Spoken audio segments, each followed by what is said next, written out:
Hello, church. We're under talk number 2 around the experiential question: how are we going to pay the pastor and be sustainable?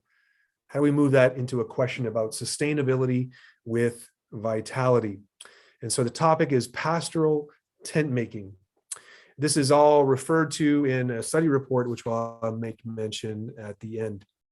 The Bible always talks about this reality of financial intentionality. The Old Testament makes reference to 3 different areas of where the members of the community give towards the worship of God. First of all, there's giving so that celebration and worship can happen. Secondly, that there's care of the priests. And thirdly, care of the poor. These same 3 areas we see in the New Testament as well. And no less also true in the Apostle Paul's teaching, who is the one who actually gives us this term of tent making, where Paul would work in the marketplace, physically making tents, but use that as a way to support himself. But he also saw that there was a real missional opportunity that he was allowed to exercise by working in the marketplace and sharing Christ while he was making and selling and repairing tents. For him, it also, the reason for doing it was that it distinguished him from other, pun intended, prophets, speakers who would get paid to share what they knew. And Paul said, the good news is free. I want to give the good news with grace. And finally, Paul was also able to model the godliness of work itself. So how do we bring this biblical story of financial intentionality into our story as well?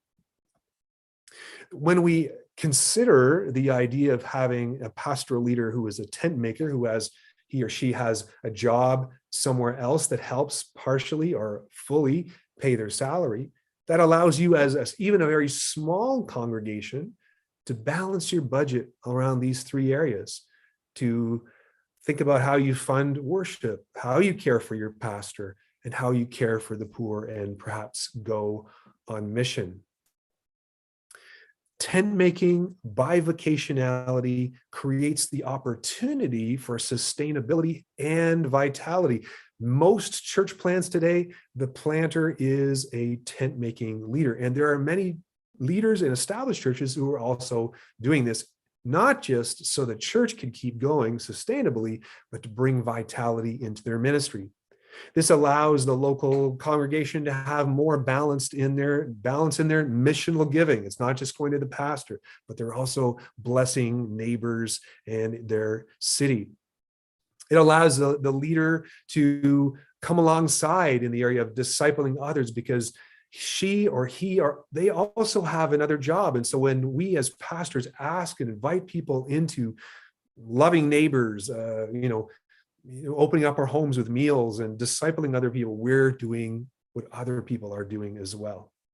It allows you as a local church to grow new leaders, because now it is all not just falling on the pastor, but all members of your community are involved in leadership. Super importantly is it allows churches to be planted in smaller communities, in poorer communities, in more diverse communities. It allows churches of all different sizes in all different places. This is what we want for the kingdom. This is what vitality and sustainability can look like. What are the things we need to consider?